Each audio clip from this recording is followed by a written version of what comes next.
This is the Crowbar with part 2 of my Blade Wolf guide for Metal Gear Rising.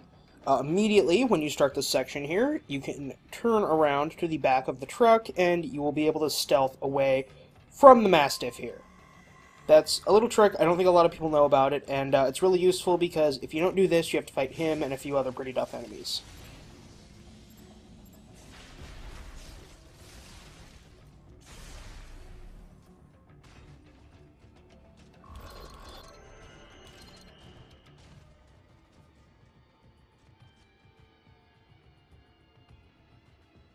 After he's dead, you can pick up some items in the courtyard, and then head back into the building that you were on top of earlier. And in the back, on the bottom floor, you will be able to find an upgrade.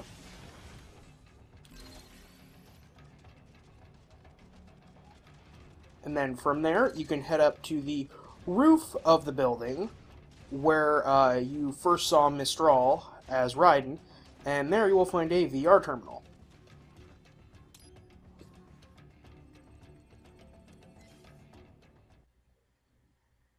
This VR mission is fairly difficult, and it's very, very difficult to get a high rank on this. In order to get a high rank, you actually need to kill every single enemy here with stealth attacks. I'm not doing that. I'm just getting through this section to show you how to get through it right here.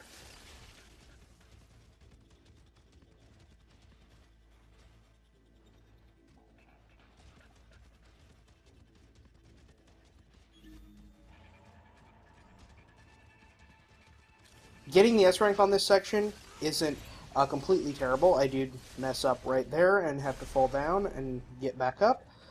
But getting the S rank in this section is not too horrible. You just have to be really patient. The time limit isn't really much of a factor if you're going for an S rank.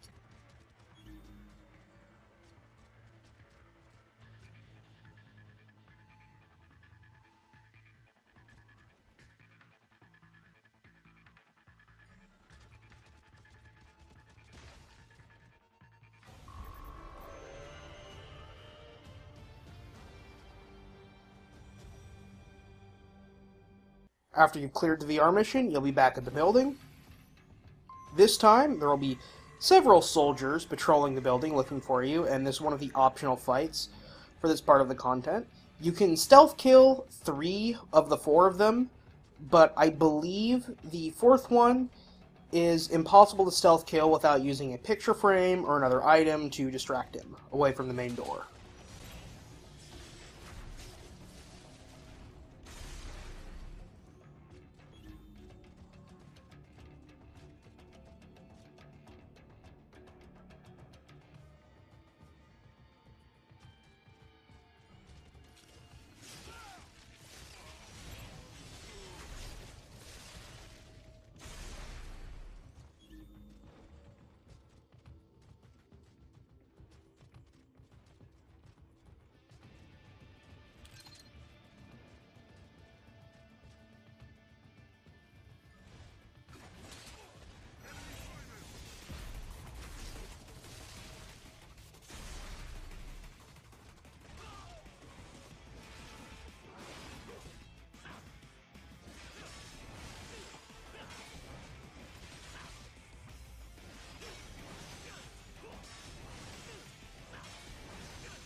After you get back out into the main courtyard, you can continue down the main street, and mostly this level is going backwards through the Abkhazia section of Metal Gear Rising, so a lot of this is going to be familiar to you if you completed the main game. And I'm assuming most people who are playing this probably have completed the main game.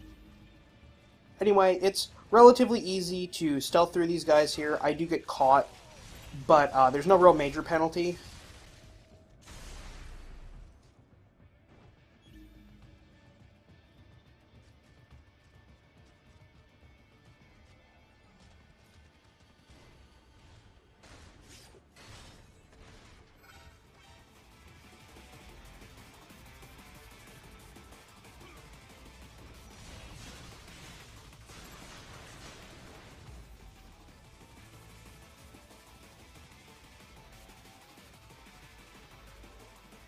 after everybody in this section is dead, you'll be able to find an upgrade chest up against the wall here.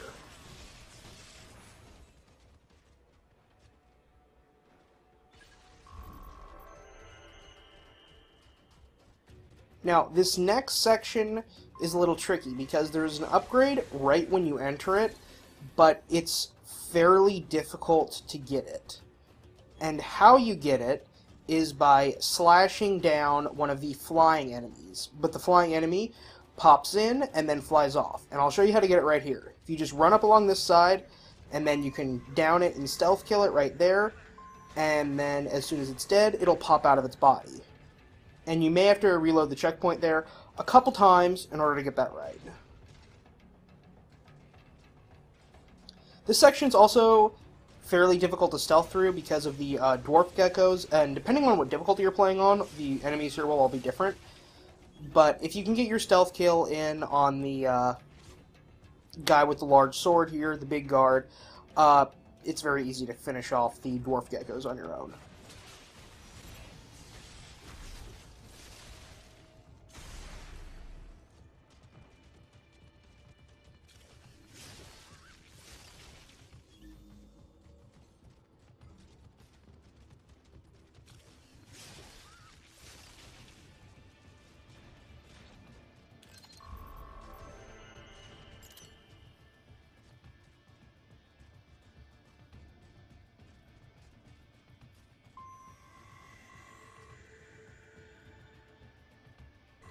On the bridge here ahead of you, there are a couple of guards and a couple of Grods. Now, you can stealth kill Grods. You just need to be careful about approaching them because these ones are patrolling and they spin around a lot, so it's very easy to get caught by them as they change where they are looking constantly.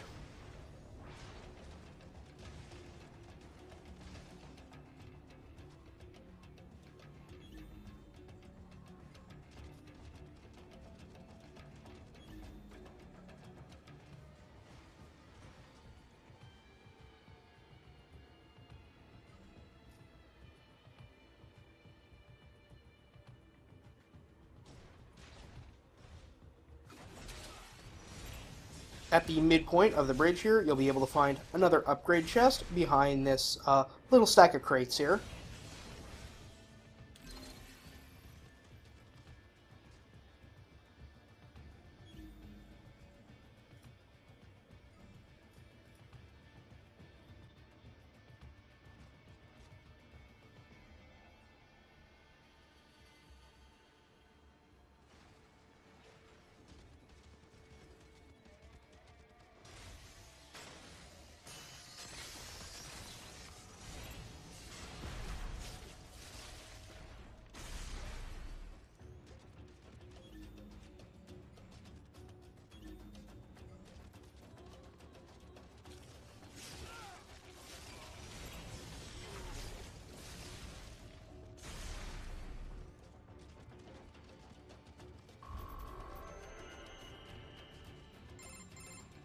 Ahead is an electromagnetic barricade.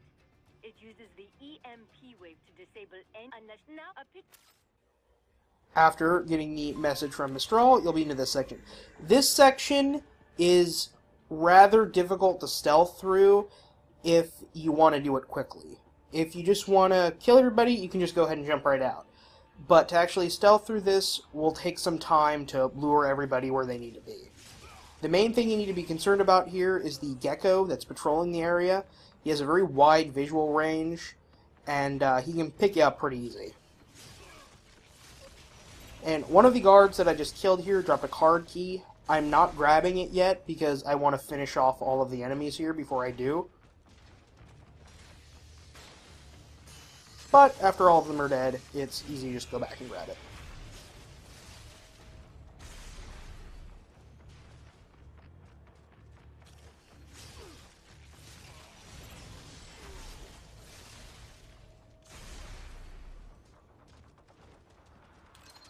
And this keycard will deactivate the barrier ahead, but before we deactivate that, we can go into this little side room here, and inside there is another upgrade chest.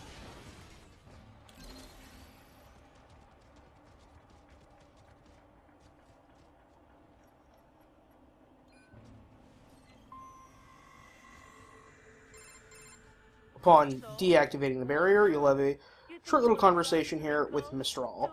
And then you actually want to go to the right instead of going forward and activate this doorway here. And inside of this building, through the hallway that Blade Wolf will eventually destroy in the main game, you can find another VR mission terminal.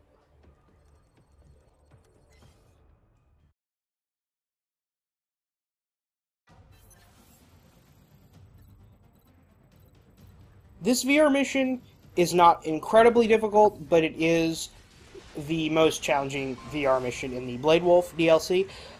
It's a 3-wave fight here. Your first fight is just going to be against a single LQ-84I. You've done this before as Blade Wolf. This isn't really much of a problem.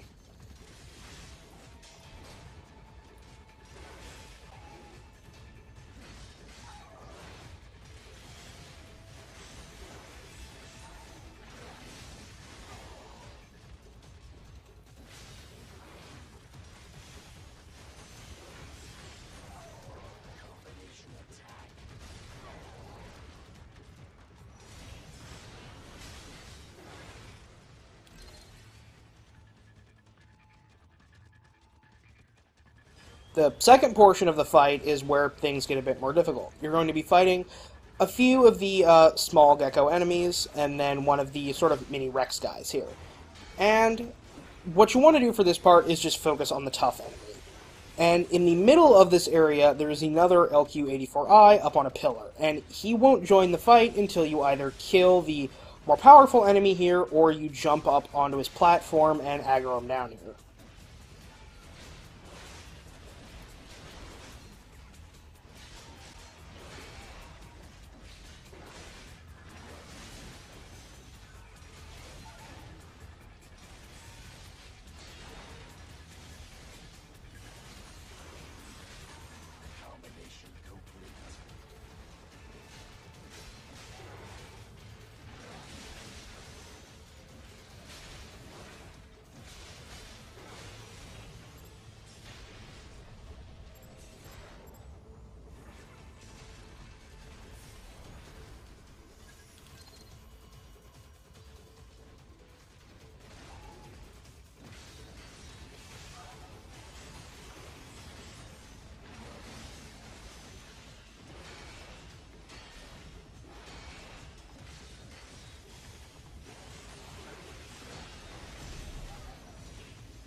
Now, the final portion of this fight is a bit more difficult, and I would recommend equipping an EM grenade here.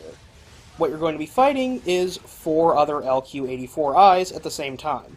And the ones that are the big threat are the ones with the cannons on their back. The ones with the saws are annoying, but you want to make it your priority to target the ones with the cannons, because they can attack you from long range, and it can really, really hurt.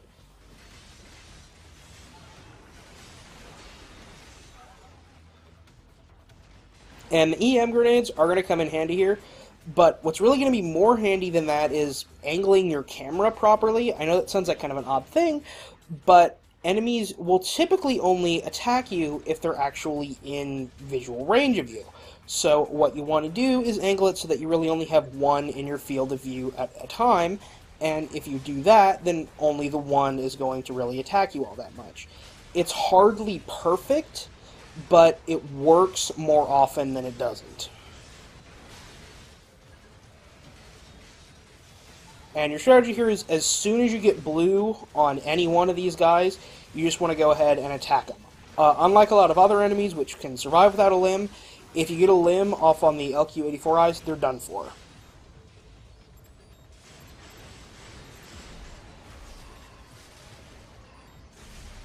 And this fight will take you a couple minutes, but it's really not all that bad if you use some of your extra items.